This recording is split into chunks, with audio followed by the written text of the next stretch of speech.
The beekeeper's hands were steady as he held out the wooden spoon, golden honey pooling in its bowl, while the orc girl pressed herself against the barn wall like she wanted to disappear into the wood itself.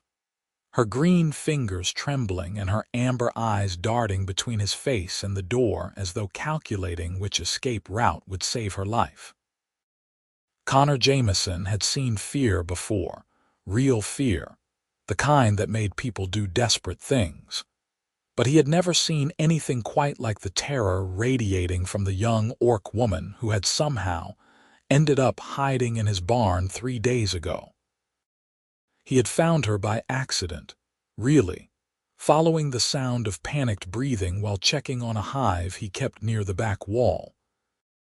She had been curled in the corner behind old hay bales, covered in mud and scratches, wearing nothing but a torn tunic that had once been dyed red but was now mostly brown with dirt and dried blood. Not her blood, he had realized after checking her for injuries. Someone else's. She had not attacked him. That was the first surprise. Every story he had ever heard about orcs involved violence, rage, bloodlust. But this girl, probably no more than 20 summers by his guess, had simply stared at him with those huge golden eyes and waited to die. He could see it in the way she held herself, the way her breathing had gone shallow and rapid, the way her hands had pressed flat against the wall like she could feel the executioner's blade already falling. Connor had backed away slowly, said nothing, and left. Then he had returned an hour later with a blanket, a pitcher of water, and some bread. He left them on the ground halfway between the door and her hiding spot, still said nothing, and walked away again. The next morning, the water was gone and half the bread was missing. The blanket had been pulled into the corner. That had been 3 days ago. Since then, Connor had maintained the same routine. Twice a day, morning and evening, he brought food and water. He never approached closer than the halfway point. He never spoke unless it was to announce what he was bringing. And he never, ever made sudden movements. Today was different because today the orc girl had not retreated into her corner when he entered. She had stayed where she was, standing near the middle of the barn watching him. That was progress. That was trust, or at least the beginning of it, so Connor had taken a risk. He had brought honey. "It is just honey," he said quietly, keeping the spoon extended but not moving forward. "From my bees it is sweet. It will not hurt you."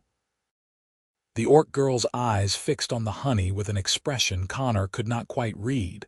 Hunger, maybe, curiosity, but also that ever-present fear, the kind that seemed woven into her very bones. "My name is Connor," he continued, voice gentle. "Connor Jameson. I own this farm. The bees, the barn, the fields, all of it. And you are welcome to stay as long as you need to." Her mouth opened slightly, revealing small white tusks that protruded just past her upper lip. She closed it again without speaking, but her eyes never left the honey. Connor took a very slow step forward. The orc girl tensed but did not run. Another step.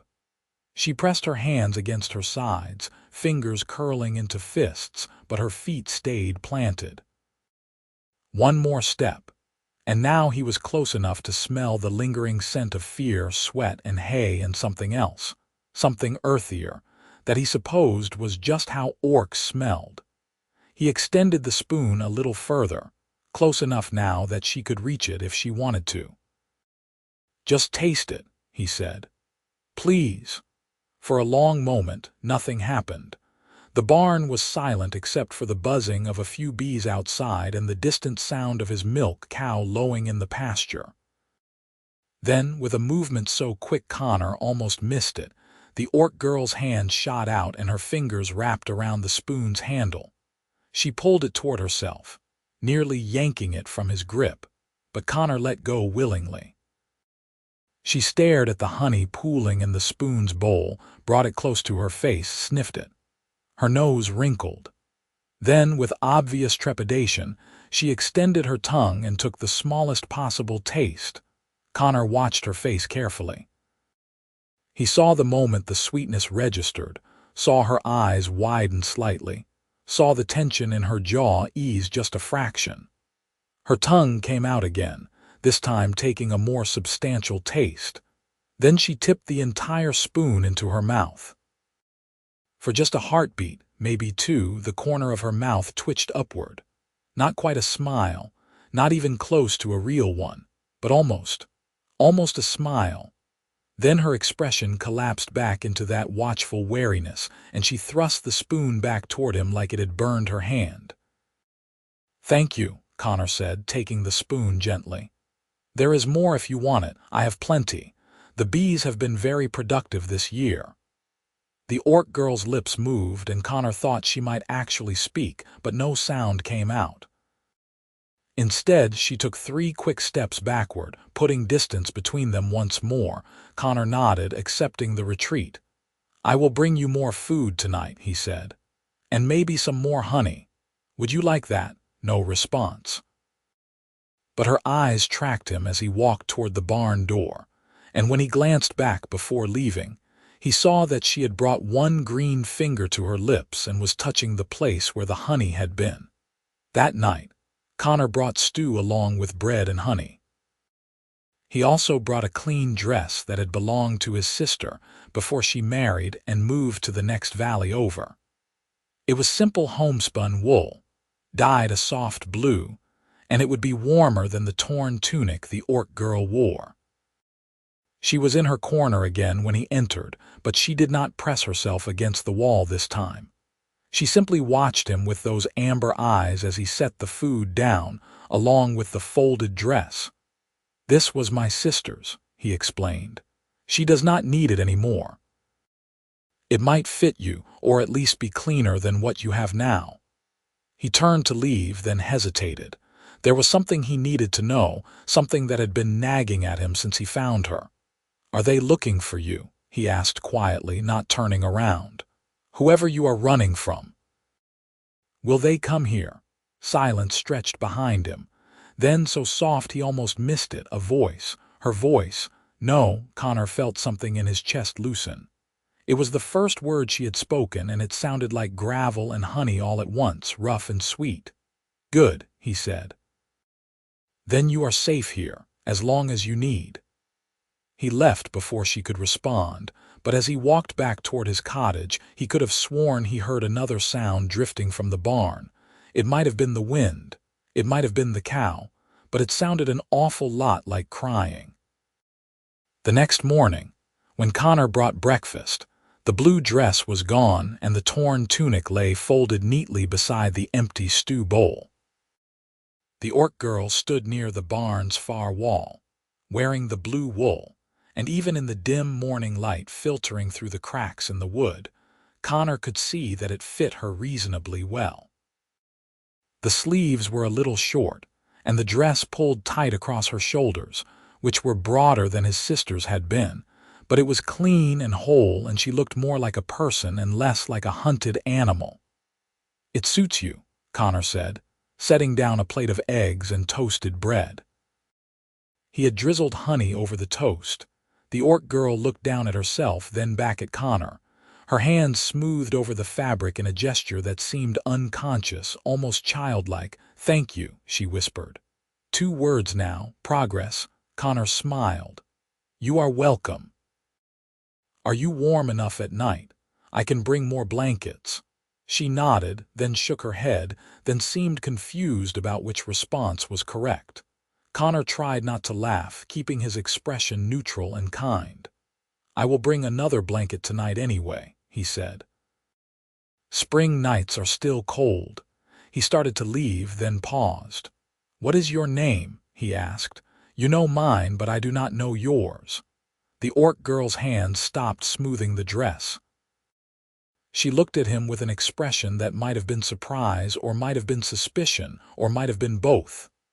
"Gara," she said finally. "My name is Gara." "Gara," Connor repeated, tasting the syllables. "That is a good name. It is nice to meet you properly, Gara." She did not respond, but her eyes followed him all the way to the door, and when he glanced back, he saw that she had picked up the toast and was examining the honey drizzled across its surface with something that looked almost like wonder. The days began to develop a rhythm. Connor would bring food twice a day, morning and evening, and each time he would stay a little longer, talk a little more. At first, Gara said nothing, just listened and watched, but gradually she began to respond. Short answers at first. Yes, no, thank you, then slightly longer ones. The eggs were good. The bread was soft. The honey was sweet. Connor told her about his farm, about the bees he kept in wooden hives scattered around the property, about the cow and the chickens and the small vegetable garden behind his cottage. He told her about how he had inherited the land from his father, who had died 2 winters ago, and how he had been running it alone ever since. He did not mention that he was lonely. He did not mention that he talked to the bees more often than he talked to people these days. But maybe Gara understood anyway, because sometimes when he spoke about the quiet of the farm, she would nod slightly, like she knew what that was like. On the 7th day of Gara's presence in his barn, Connor made a decision.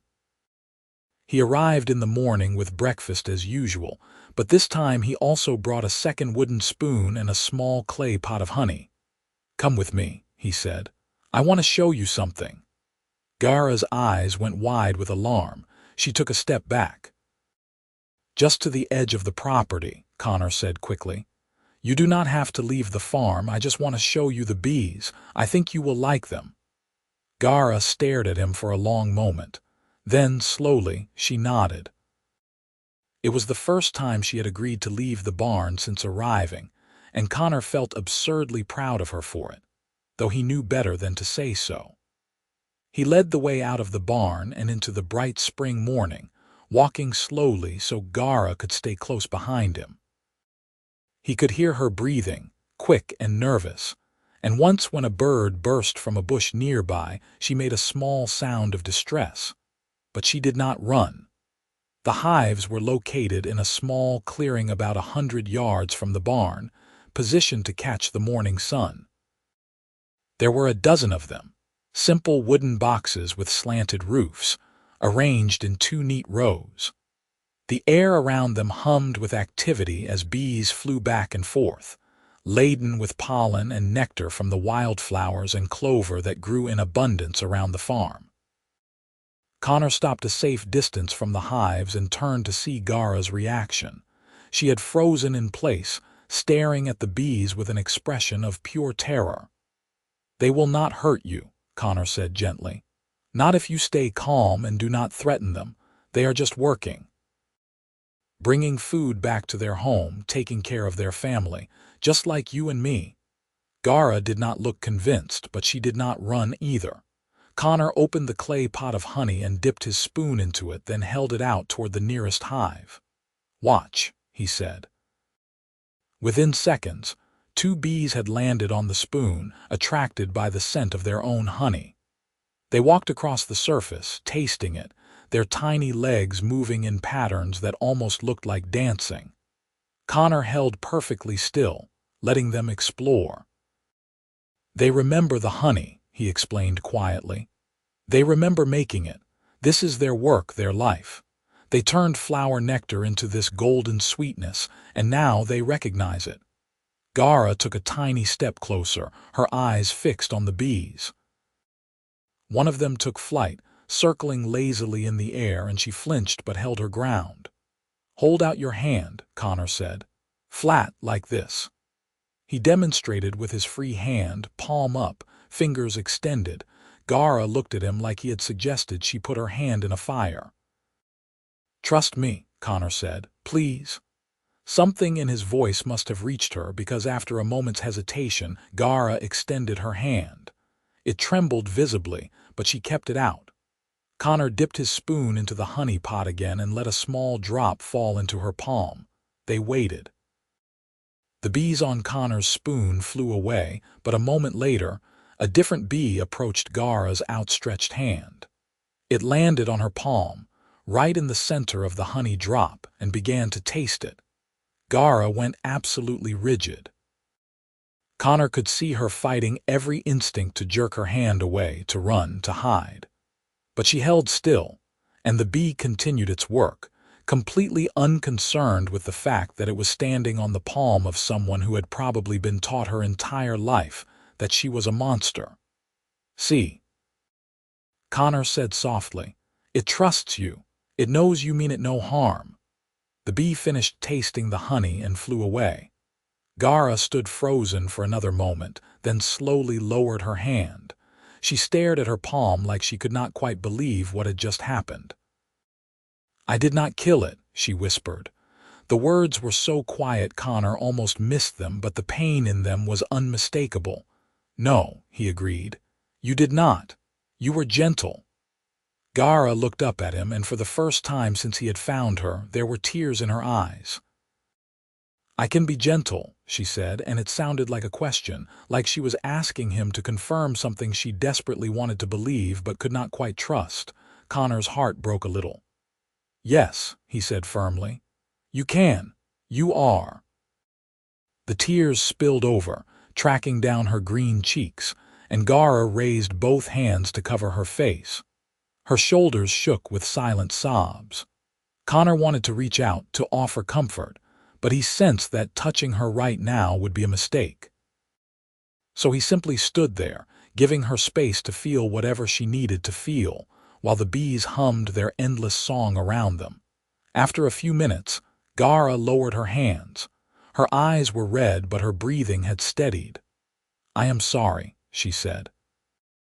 "There is nothing to be sorry for," Connor replied.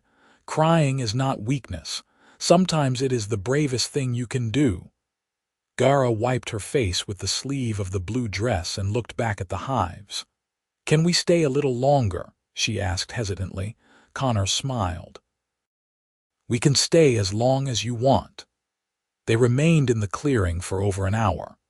Connor showed Gara how to identify different types of bees, how to tell the workers from the drones, how to read the patterns of their flight to understand what they were communicating to each other.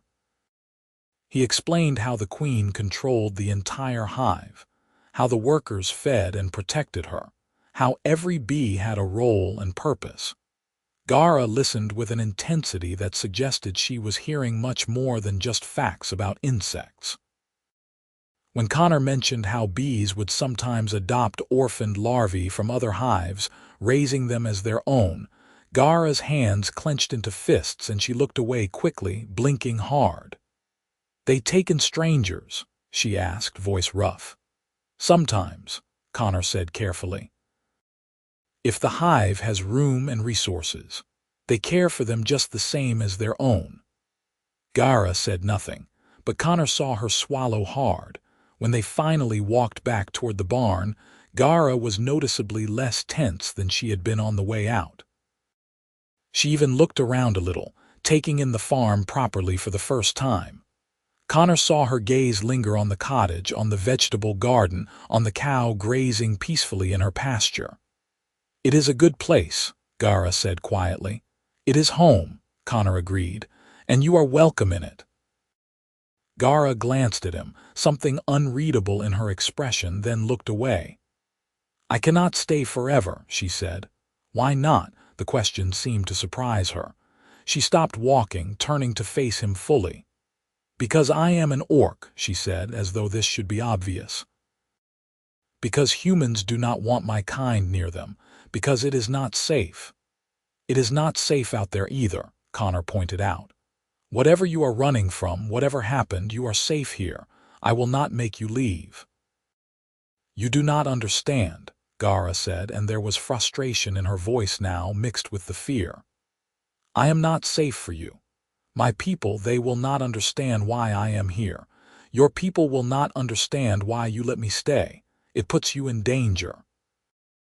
Connor studied her for a moment, taking in the tension in her shoulders, the way her hands had clenched into fists again, the desperation in her eyes. "Let me worry about that," he said finally. "You have enough to worry about already." Gara shook her head. "You are being foolish."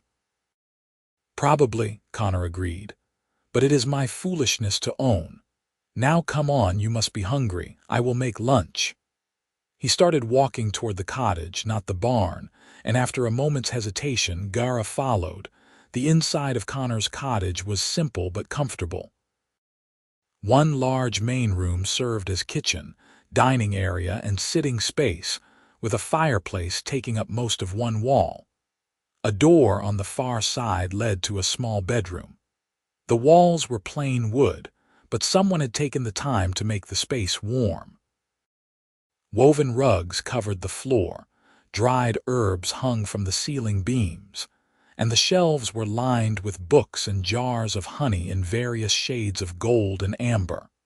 Gara stood in the doorway like she was afraid to enter, her eyes darting around the room, taking in everything. "Come in," Connor said, already moving toward the kitchen area. "Sit at the table. I will make us something to eat." "I should not be inside," Gara said, but her voice lacked conviction. "Why not?" She opened her mouth, closed it again. "I do not know," she admitted finally. "It just feels wrong."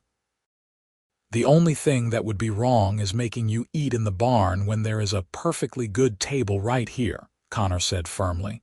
He pulled out one of the chairs. "Please, sit." Gara hesitated for another moment, then slowly crossed the threshold. She moved toward the chair like she expected it to bite her, but eventually she sat down, perching on the edge of the seat like she might need to run at any moment. Connor busied himself with preparing food, putting together a simple meal of bread, cheese, cold chicken from the night before, and of course, honey.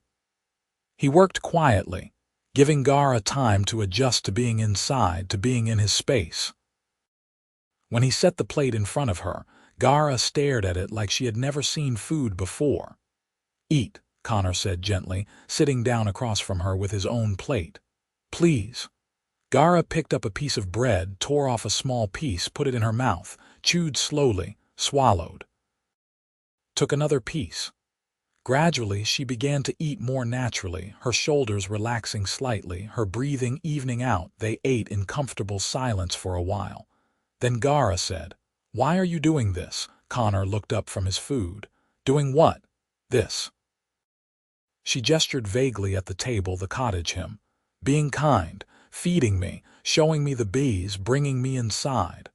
"Why?" Connor considered the question. It deserved an honest answer. "Because you needed help," he said finally. "And because I do not believe the stories people tell about orcs. Or at least, I do not believe they tell the whole story. You have been here over a week now, and you have not hurt me or stolen anything or done any of the terrible things I was taught orcs do. You have just been afraid, and I know what it is like to be afraid." Gara's amber eyes searched his face. "What are you afraid of?" she asked quietly. Connor smiled without humor. "Being alone," he said. "Failing at the only thing my father left me.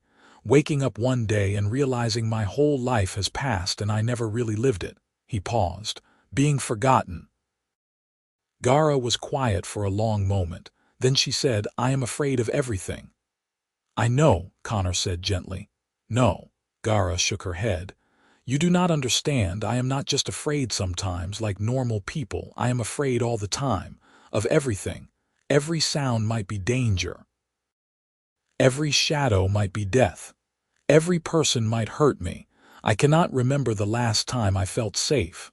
Her voice broke on the last word, and Connor saw her hands trembling where they rested on the table.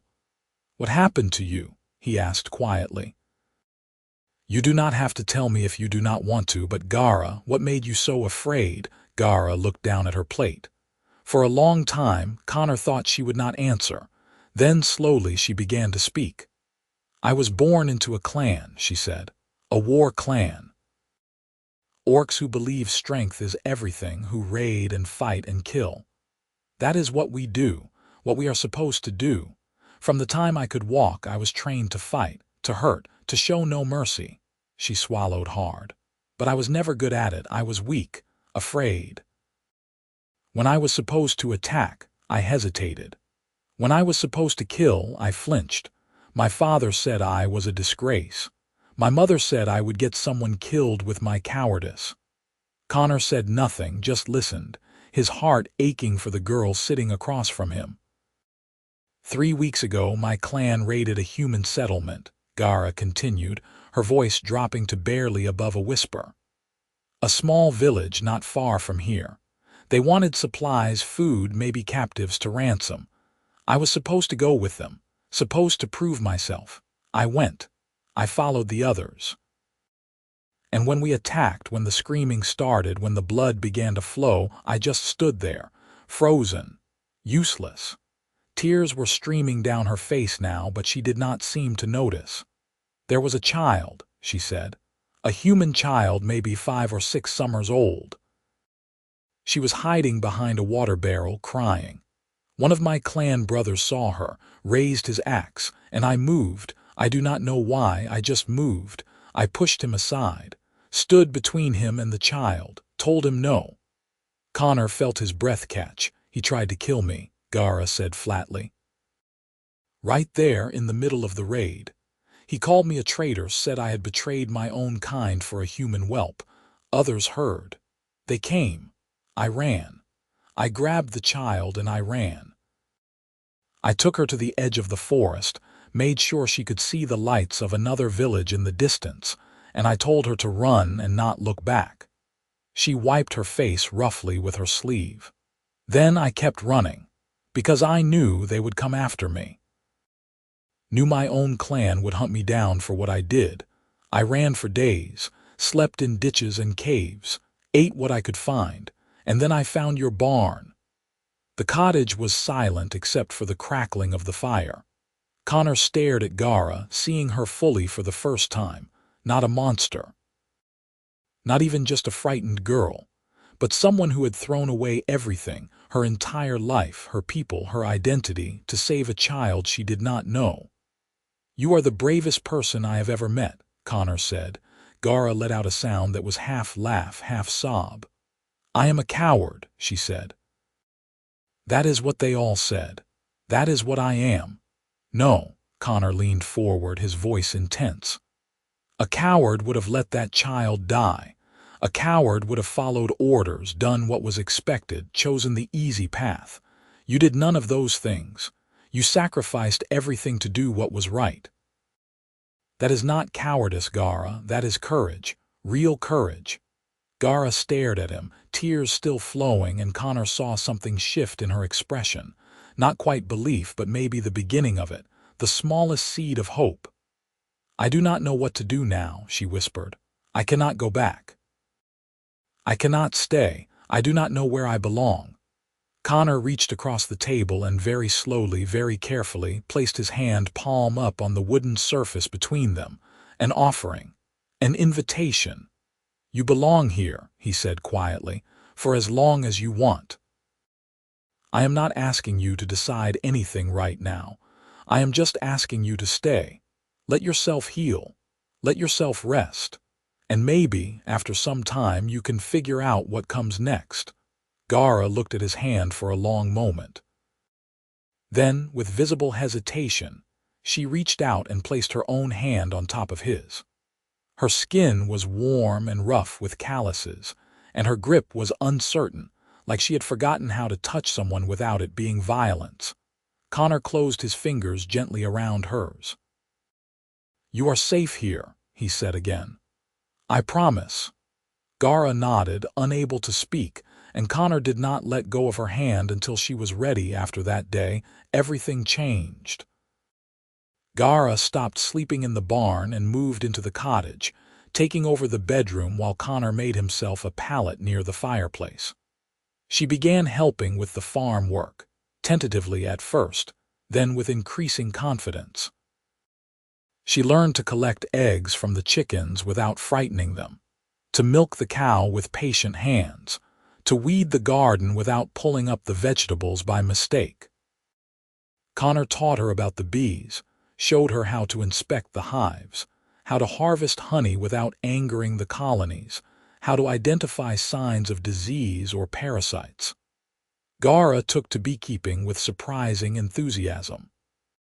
She was patient and gentle with the insects, moving slowly and carefully, never making sudden movements. The bees seemed to accept her presence, flying around her without aggression, sometimes even landing on her arms or shoulders to rest. "They trust you," Connor observed one morning as they worked side by side, checking frames for signs of a new queen cell. Gara watched a bee crawl across the back of her hand, its tiny legs tickling her skin. "I think they do not know I am supposed to be dangerous," she said. "You are not dangerous," Connor said firmly. Gara glanced at him, a small smile playing at the corners of her mouth. "You keep saying that. I will keep saying it until you believe me." The smile grew just a little, and Connor felt warmth spread through his chest. Gara's smiles were rare, precious things. Each one felt like a gift. As the weeks passed, Connor found himself looking forward to every moment spent with Gara.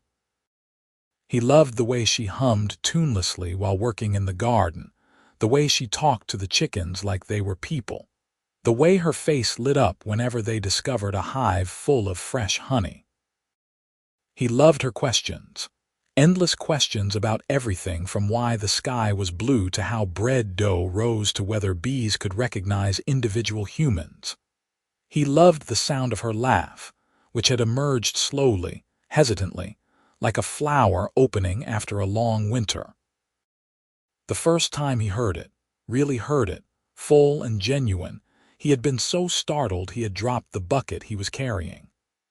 Gara had been watching a chicken chase a grasshopper around the yard, the bird's movements absurdly determined, and the sight had apparently struck her as hilarious. She had laughed, head thrown back, tusks visible, eyes crinkled with genuine joy, and Connor had fallen a little bit in love right there on the spot. Not that he said anything. It would not be fair, he told himself. Gara was still healing, still learning to trust, still figuring out who she was outside the context of violence and fear. The last thing she needed was him complicating things with feelings. But the feelings were there, whether he acknowledged them or not, growing stronger with each passing day.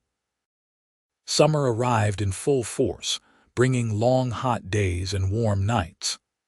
The bees were incredibly productive, and Connor and Gara spent hours harvesting honey, straining it, pouring it into jars.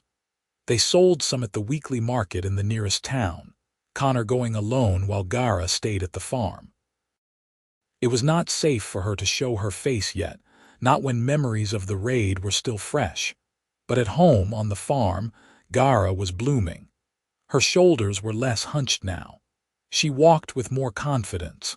She met Connor's eyes when they spoke instead of looking at the ground. She even initiated conversation sometimes, asking about his day, telling him about something interesting she had noticed in the garden. One evening in late summer, as they sat on the porch watching the sunset paint the sky in shades of orange and gold, Gara said, "I am happy here." Connor looked at her surprised. It was the first time she had said anything like that. "I am glad," he said softly. Gara was quiet for a moment, her eyes on the horizon. "I did not think I could be happy," she continued. "I thought maybe that was just not something I was capable of feeling. But I feel it now. Here with you, with the bees and the chickens and the garden and the honey, I feel happy." Connor's heart hammered in his chest. "You deserve to be happy," he said. "You deserve all good things, Gara." She turned to look at him then, and there was something in her expression that made Connor's breath catch.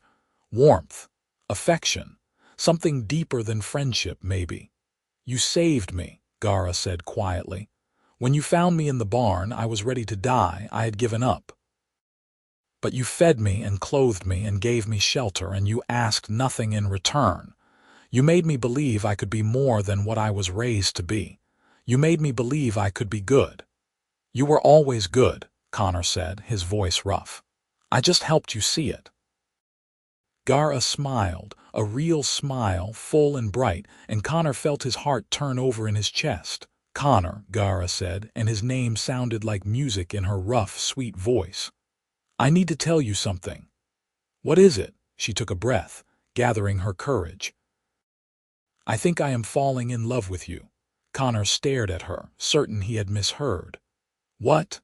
I am falling in love with you, Gara repeated, more firmly this time. Maybe have been for a while now. I did not understand what the feeling was at first.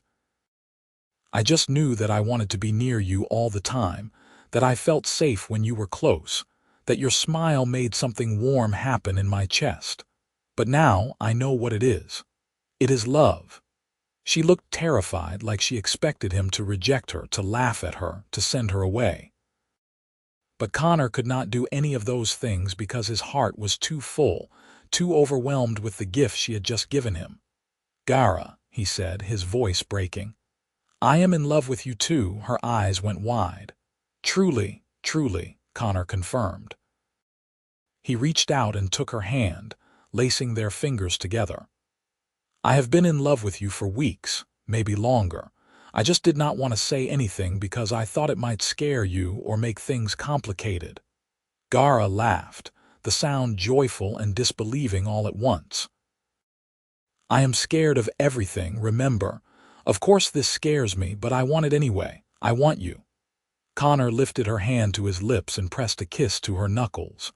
Gara made a small sound of surprise, her cheeks darkening to a deeper green. Can I kiss you? Connor asked softly.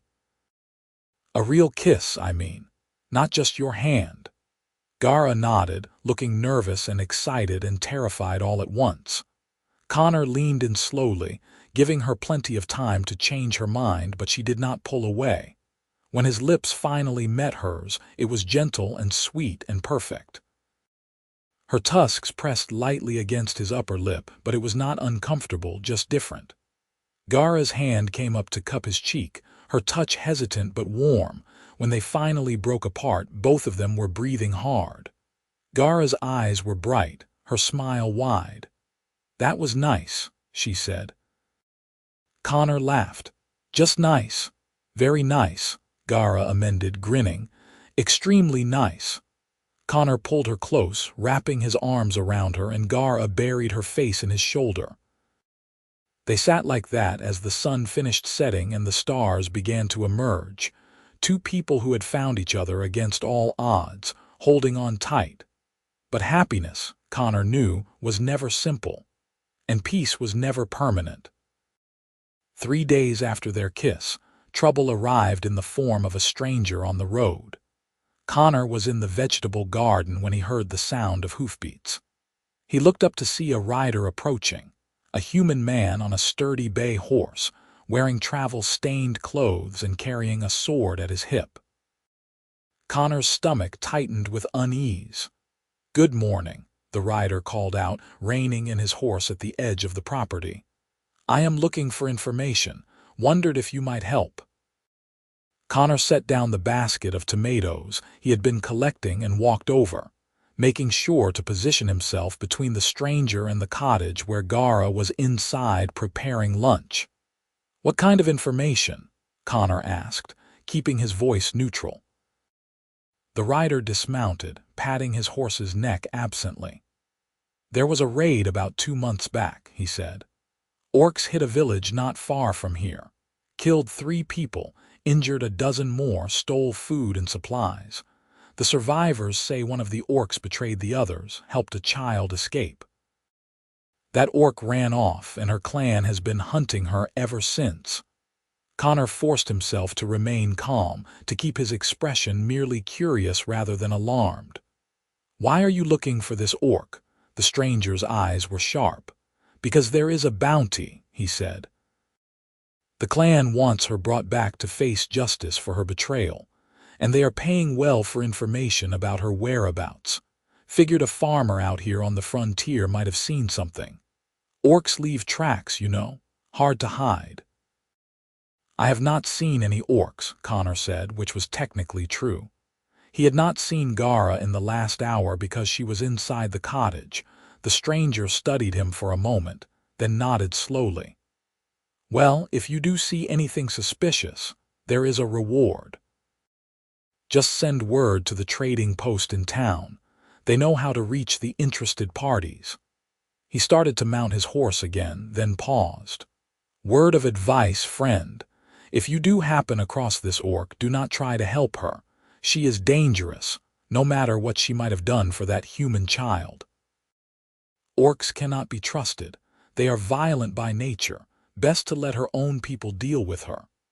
Connor said nothing, just watched as the stranger rode away. When the rider had disappeared from sight, Connor turned and ran back to the cottage.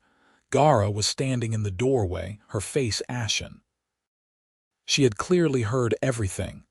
"They found me," she whispered. "They are still looking." "It is all right," Connor said, though his heart was racing. "He did not see you. He does not know you are here." "Not yet," Gara said, "but he will come back, or others will come. And they will find me, and they will take me, and they will kill me for what I did." Her breathing was coming fast and shallow, panic setting in. Connor took her hands, gripping them firmly. "No," he said forcefully. "I will not let that happen. You are safe here. I will protect you." "You cannot fight an entire clan," Gara said, her voice rising. "You cannot stop them, Connor. You are one human. They are dozens of trained warriors. They will kill you too if you get in their way." "Then we will leave," Connor said. "We will take what we can carry and go somewhere they will not find us. Deeper into the frontier, or maybe over the mountains. Somewhere we can start fresh." Gara shook her head violently. "No, no, I will not let you give up your home, your farm, your life for me. I will leave. I will go tonight. They will follow my trail away from here, and you will be safe." "Absolutely not," Connor said, his grip on her hands tightening. "Gara, listen to me. I am not letting you leave. I am not letting you face this alone. We are in this together now." "You do not understand what you are saying," Gara said desperately. "You do not understand what they will do to you." "Then help me understand," Connor said. "Tell me what we are facing. Tell me what you know about how they hunt, what they will do, how we can protect ourselves. But do not ask me to let you go, because I will not do it." Gara stared at him, tears streaming down her face. "Why?" she demanded. "Why would you risk everything for me?" "Because I love you," Connor said simply. "Because you are brave and kind, and you deserve to live free and happy. Because letting you go would break my heart. Because I would rather fight and die trying to protect you than spend the rest of my life knowing I let you walk away. Take your pick. They are all true." Gara let out a sound that was half sob, half laugh. "You are insane." "Probably," Connor agreed. "But I am also right. Now tell me what we need to do to stay safe." Gara took a shaky breath, visibly trying to pull herself together. "They will send scouts," she said. "Small groups, 2 or 3 at most. They will check farms and settlements looking for signs of me. If they find evidence, they will report back to the main hunting party. That is when it becomes dangerous. The main party will have at least 20 warriors, maybe more." "How long do we have before the scouts come here?" Connor asked. "Days, maybe," Gara said. "A week at most. That rider will tell others he has been asking around.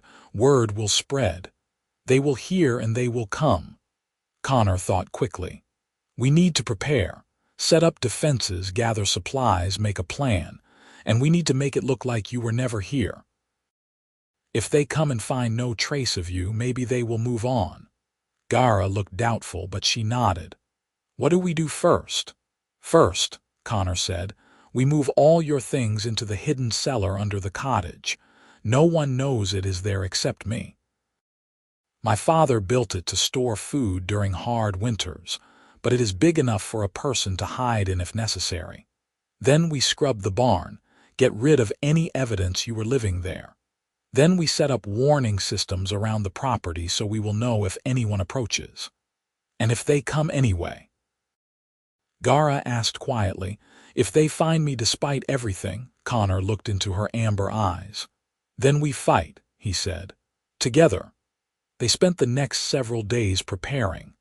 Connor moved Gara's few possessions into the cellar, along with food, water, blankets, and weapons. He cleaned the barn thoroughly, removing any trace of her presence. He set up a series of subtle markers around the property, small bells attached to nearly invisible strings that would alert them if anyone crossed the boundaries of the farm without using the main road. Gara showed him how to fight, teaching him orc combat techniques in the evenings after the farm work was done. She was a better fighter than she believed herself to be, Connor discovered.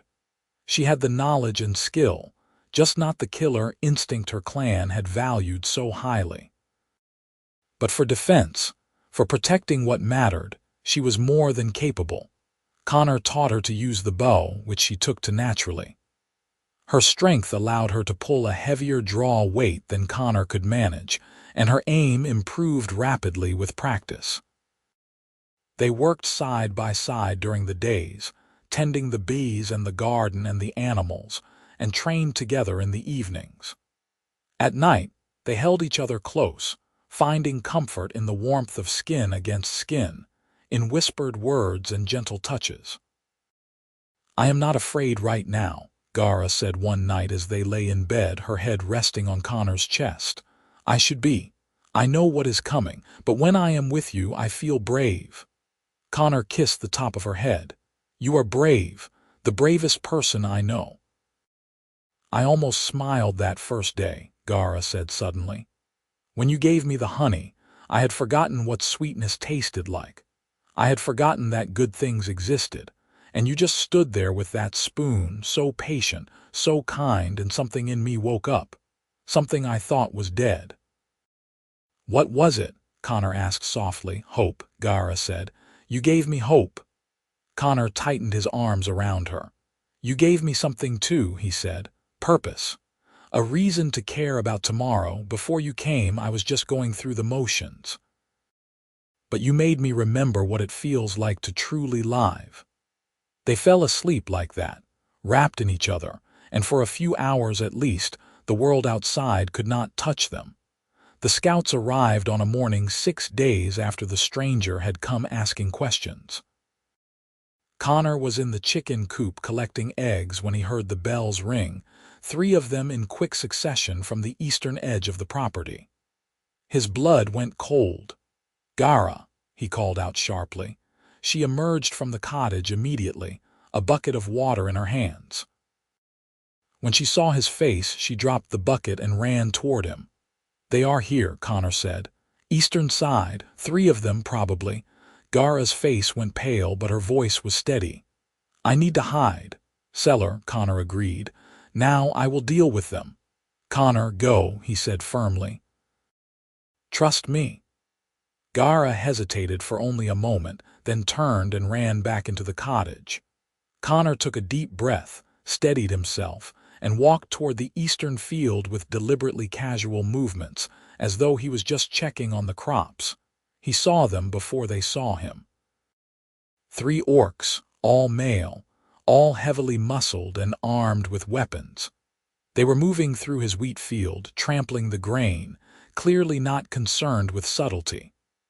Connor felt anger flare in his chest, but he forced it down and called out in what he hoped was a friendly tone. "Can I help you with something?" The 3 orcs turned as one. The largest of them, a male with dark green skin and prominent tusks, stepped forward. "Human," the orc said, his voice deep and rough. "We are looking for someone, a female from our clan. She ran. She might have come this way." Connor kept his expression neutral. "I have not seen any orcs around here," he said. "Just me and my farm." The orc's eyes narrowed. "You live alone?" "I do," Connor said. "It is just me." One of the other orcs, slightly smaller with a scar across his face, sniffed the air. "There is another scent here," he said.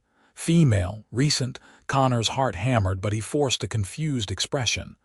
"I do not know what you are talking about. I am the only one who lives here." The scarred orc moved closer, still sniffing. "Strong scent," he insisted. "Orc female." "She has been here." "We need to search," the largest orc said, and it was not a request. Connor stepped in front of them, blocking the path to the cottage. "You have no right to search my property," he said, keeping his voice firm but not aggressive. "I have told you there is no one here but me. Now I am going to have to ask you to leave." The largest orc laughed, a sound without humor. Brave for a human standing in front of 3 warriors, but stupid. He moved to push past Connor, and Connor did the only thing he could think of. He shoved back, hard enough to make the orc stumble. The reaction was immediate. All 3 orcs drew their weapons. Connor found himself facing 2 axes and a sword, his heart racing, very aware that he was completely unarmed. "You dare raise a hand to me," the largest orc growled. "I dare defend my own property," Connor shot back. "This is my land." "You have no authority here." "We have the authority of blood debt," the scarred orc said. "The female betrayed our clan. She helped our enemy. She must face justice." "Justice," Connor repeated flatly. "You mean murder." "We mean what our clan demands," the largest orc said. "Now stand aside, or we will go through you." Connor knew he should step aside. Knew he should let them search. Let them find nothing because Gara was hidden, and let them leave. But something in him rebelled against allowing these brutes to violate his home, to threaten the woman he loved. "No," he said simply. The largest orc raised his axe, and then an arrow sprouted from his shoulder. The orc roared in pain and surprise, spinning to locate the source of the attack. Gara stood on the roof of the cottage, Connor's heaviest bow in her hands, already knocking another arrow. "Leave him alone," she called out, her voice carrying across the field. "Your quarrel is with me, not him." "Gara," the scarred orc said, recognition clear in his voice. "So you are here, hiding like a coward." "I am here," Gara agreed, "but I am not hiding anymore. You want me? Come and get me." She loosed another arrow, and the scarred orc barely dodged in time. The 3 warriors started moving toward the cottage, and Connor realized with horror that Gara had just made herself a target to protect him. "Gara, no," he shouted, but she was not listening. She fired arrow after arrow, forcing the orcs to scatter, to take cover behind trees and equipment. But there were 3 of them, and they were trained warriors. They began to spread out, flanking the cottage, trying to surround her. Connor ran toward the cottage, needing to get inside, needing to reach Gara. He heard rather than saw one of the orcs intercept him. The largest one, the one Gara had shot in the shoulder, grabbed Connor from behind and lifted him off his feet. "You helped her hide," the orc growled in Connor's ear. "You betrayed your own kind for an orc whore." Connor struggled, but the orc's grip was like iron. "She is not what you think she is," Connor gasped out. "She is good. She saved a child. That is not betrayal, that is mercy." "There is no mercy in war," the orc said. "Only victory or death." He threw Connor to the ground, hard enough to drive the air from his lungs. Connor looked up to see the axe raised, ready to fall, and knew with absolute certainty that he was about to die. Then Gara crashed into the larger orc from the side, tackling him with the full force of her body. They went down in a tangle of limbs, rolling across the ground, and Connor heard the sickening sound of fists hitting flesh. The other 2 orcs converged on the fight. Connor, still gasping for breath, forced himself to his feet and ran for the cottage. Inside, he grabbed the iron poker from the fireplace and ran back out. The scene before him was chaos. Gara was fighting all 3 orcs at once, moving with desperate speed and surprising skill. She blocked a sword strike with her forearm, kicked another orc in the knee hard enough to make him stumble, ducked under an axe swing, came up inside the attacker's guard and drove her elbow into his throat. But she was outnumbered and they were fresh while she was already tiring. Connor saw blood on her arm where one of the weapons had connected. Saw her stumble as a boot caught her in the ribs. He did not think. He just moved. Connor swung the poker at the nearest orc, catching him across the back of the head. The orc went down hard. The other two turned toward Connor, momentarily distracted, and that moment was all Gara needed. She grabbed the fallen orc's sword and came up in a fluid motion, the blade flashing in the sunlight. The scarred orc tried to block, but he was too slow. Gara's blade caught him across the chest, opening a long, shallow cut. The largest orc, the one Gara had tackled earlier, roared in fury and charged at Gara with his axe raised high. Gara tried to dodge, but her injured leg betrayed her. She went down, and the axe descended. Connor threw the poker. It was not a good throw, not accurate or powerful, but it was enough. The iron rod hit the large orc's wrist just as he began his downward swing. The axe went wide, biting into the earth inches from Gara's head. Gara rolled, came up with the sword, and drove it forward with all her strength. The blade punched through the large orc's abdomen, erupting from his back in a spray of dark blood. The orc looked down at the sword protruding from his body, then at Gara, then collapsed. The remaining two orcs, one unconscious and one bleeding from the chest wound, stared at their fallen leader. Then the scarred one looked at Gara with something like fear in his eyes. "You killed him," he said, disbelief clear in his voice. "You killed one of our own." "He was going to kill the man I love," Gara said, her voice shaking but her grip on the sword steady. "I will kill anyone who tries to harm him, anyone. Do you understand?" The scarred orc nodded slowly. He grabbed his unconscious companion, hauling him up with effort, and began backing away. "The clan will hear of this," he said.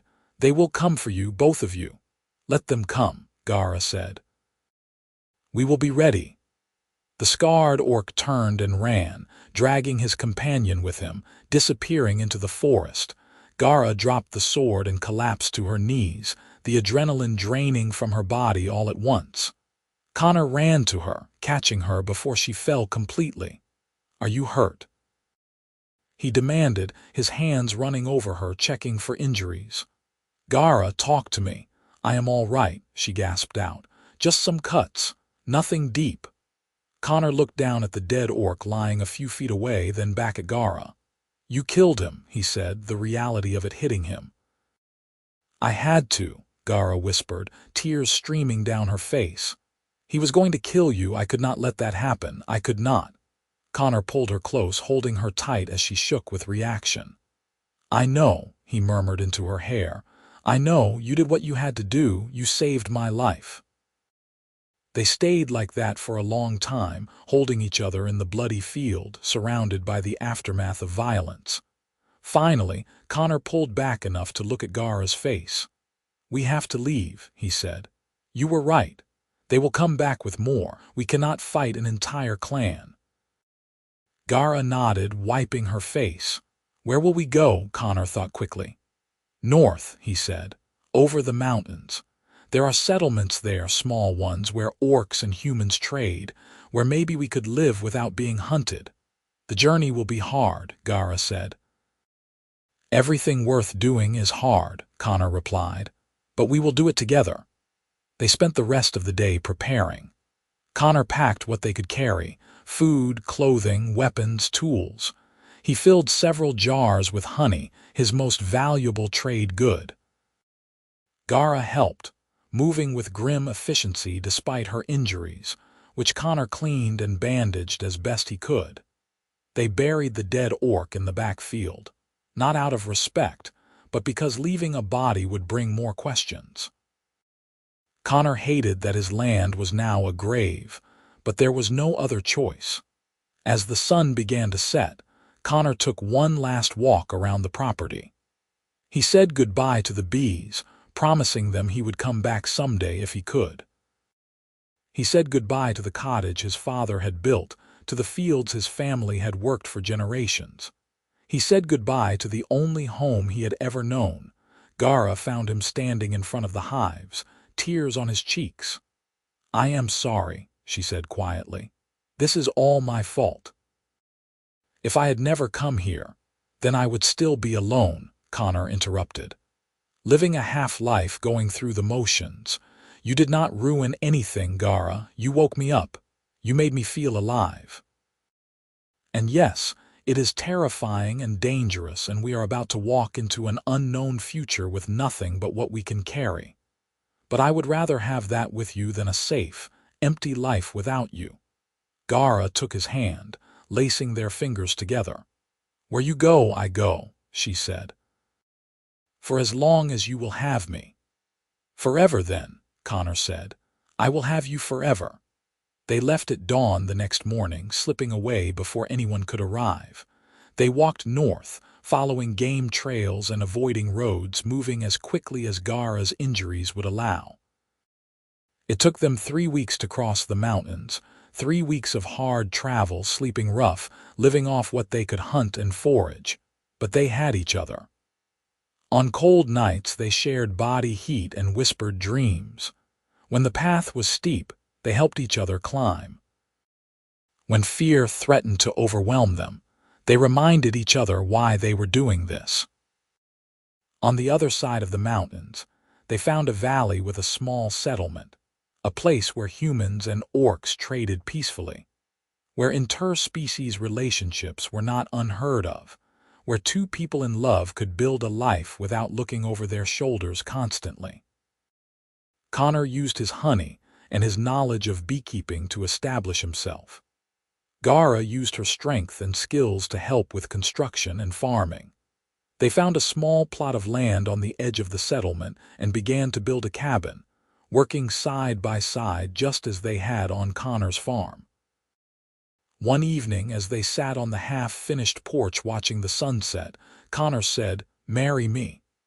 Gara turned to look at him, eyes wide. "What, marry me?" Connor repeated. "I know we do not have much. I know we are still rebuilding. But I love you and I want to spend my life with you, and I want everyone to know that you are mine and I am yours." Gara's eyes filled with tears. "Are you certain? A life with me will never be easy. There will always be people who judge us, who hate us for what we are." "I have never been more certain of anything," Connor said. He took both her hands in his. "You are brave and strong and kind. You saved my life. You made me believe in love. You are everything I ever wanted and things I did not even know I needed. So yes, I am certain. Will you marry me?" Gara laughed through her tears. "Yes," she said. "Yes, of course yes." Connor pulled her into his arms and kissed her deeply, tasting salt and joy and the promise of forever. They were married a month later in a simple ceremony attended by the few friends they had made in the settlement. Gara wore a dress dyed with yellow flowers, the color of honey, and Connor wove wild chamomile into her hair. They spoke vows of love and loyalty, promising to stand by each other through whatever came. That night, in the cabin they had built together, they made love for the first time as husband and wife, learning each other's bodies with tender hands and whispered words. Gara cried afterward, but they were happy tears. "I never thought I could have this," she said, her head resting on Connor's chest. "A home, a husband, a future. I thought I was too broken, too afraid." "You were never broken," Connor said, stroking her hair. "Just hurt, but you healed. We healed each other." "I love you," Gara said. "I love you too," Connor replied. "Forever." The years passed gently. Connor and Gara built a good life in the valley. They established a successful beekeeping operation, selling honey and beeswax to the settlement and to traders who passed through. They expanded the cabin, adding rooms as their family grew. Their first child was born 2 years after their wedding, a daughter with green-tinged skin and her mother's amber eyes but her father's human features. They named her Lydia, and she was beautiful and fierce and perfect. A son followed 2 years later, then another daughter after that. Each child was a blend of their parents, unique and loved beyond measure. Gara proved to be a wonderful mother, patient and gentle but also strong when she needed to be. She taught their children to be brave, to stand up for what was right, to see past surface differences to the heart of a person. She taught them about her orc heritage with pride, making sure they knew where they came from and what their mother had sacrificed to give them a better life. Connor taught them about kindness, about the importance of hard work, about seeing the beauty in small things like bees dancing on flowers and honey dripping golden in the sun. He taught them that love was the strongest magic in the world, stronger than any blade or spell. The settlement grew over the years, becoming a small town known for its peaceful coexistence between species. Connor and Gara became respected members of the community, known for their generosity and wisdom. People came to them for advice, for honey, for the sense of warmth and welcome that always seemed to fill their home. Sometimes, on quiet evenings, Connor and Gara would sit on their porch and watch their children play in the yard. Gara would lean against Connor's shoulder, and he would wrap his arm around her, and they would simply be grateful. "Do you ever regret it?" Gara asked one such evening. "Giving up your farm, your old life, for me?" Connor pretended to think about it, then grinned. "Every single day," he said solemnly. Gara elbowed him in the ribs. "I am joking," Connor laughed, pulling her closer. "I regret nothing. That old life was empty. This life with you, with our children, with our friends and our community and our bees and our home. This is everything. You are everything." Gara turned her face up for a kiss, which Connor gladly provided. Their youngest daughter, watching from the yard, made exaggerated gagging sounds, which made her siblings laugh.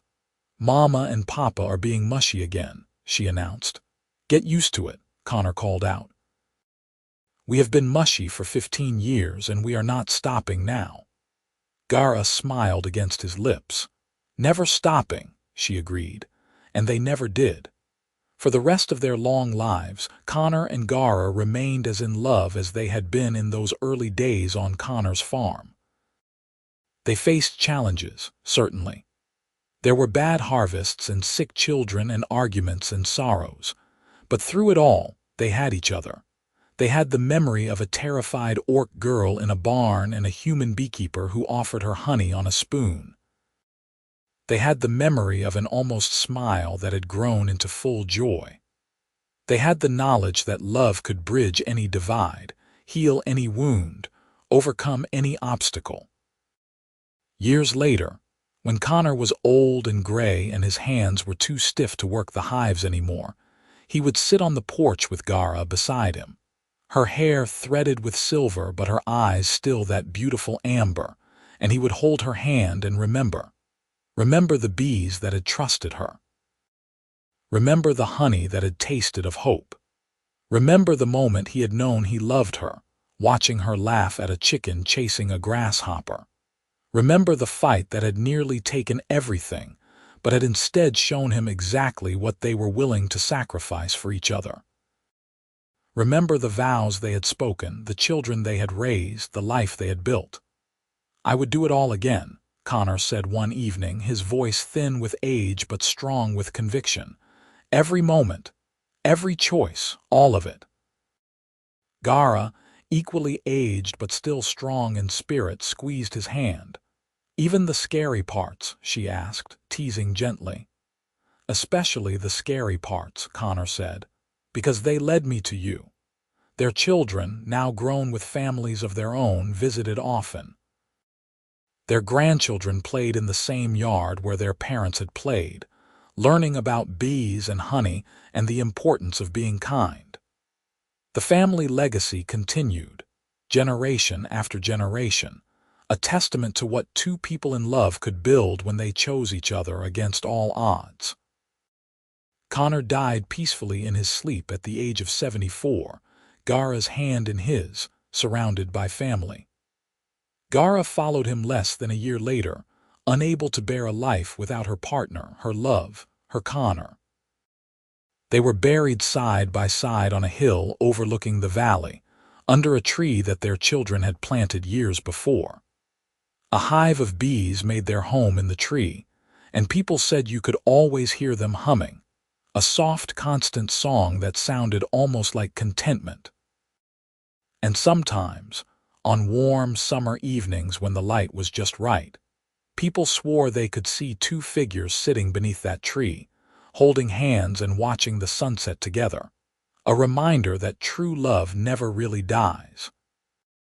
It just transforms, becoming something sweeter, something eternal, something as precious and golden as honey from bees who trust you to be gentle with them. The story of the beekeeper and the orc girl became legend in that valley. Parents told it to their children at bedtime, a tale of courage and kindness and love that overcame fear. The honey from the valley was said to be the sweetest anywhere, touched by the magic of a love that had defied expectations and built something beautiful from broken pieces. And every spring, when the flowers bloomed and the bees emerged from their winter rest, someone would always raise a glass of mead made from valley honey and toast to Connor and Gara, the proof that love knows no boundaries, that kindness is the greatest strength, and that sometimes the sweetest things in life begin with an almost smile and a spoonful of golden hope. Their great-grandchildren, a beautiful mix of orc and human heritage, continued the beekeeping tradition, tending hives with the same gentle patience their great-grandfather had shown. They told stories about how Connor had offered honey to a frightened orc girl, how that simple act of kindness had changed everything, how love had grown in the most unlikely soil. The settlement that Connor and Gara had helped build became a beacon of tolerance and cooperation, proof that different peoples could live together in peace when they chose understanding over prejudice. Marriages between orcs and humans became common, accepted, celebrated. The fear and hatred that had once seemed insurmountable faded into history, remembered only as a dark time that people had grown beyond. But the core of the story remained, passed down through generations. A beekeeper shared honey with an orc girl afraid of everything. She tasted it and almost smiled, and from that almost smile grew a love story for the ages, a family that spanned worlds, and a legacy that proved kindness and courage could transform not just two lives but an entire community. The honey still tasted of hope. The bees still hummed their ancient songs. And somewhere, in the space between heartbeats and memories, Connor and Gara still held hands, still loved each other with the fierce devotion that had carried them through every storm, still proved that the greatest magic in any world is simply this: choosing love, even when fear tells you to run, even when the odds seem impossible, even when you are an orc girl afraid of everything, meeting a beekeeper who offers you sweetness without asking for anything in return. That is where forever begins, in trust, in kindness, in honey offered and accepted, in an almost smile that becomes a real one, that becomes laughter, that becomes love, that becomes a life worth living and a story worth telling and a legacy worth remembering. And it all started with a single wooden spoon full of golden honey, extended by a steady hand to someone who needed to remember that the world could still be sweet.